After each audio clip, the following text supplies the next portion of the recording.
So, right understanding me, it understands all things as they really are.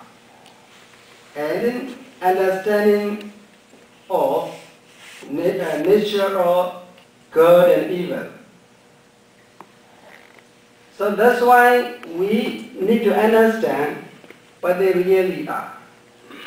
And we need to understand what good and evil. Whatever we do, so this is good or bad, we need to understand. When a person had a right understanding, he or she developed right thought as well.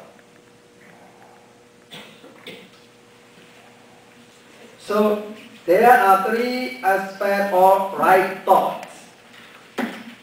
First, a person should maintain an attitude of detachment from the worldly pleasure, rather than being selfish attached to them. One should be selfless, and think of the welfare of others. It means we need to understand not only ourselves, but for others too, the welfare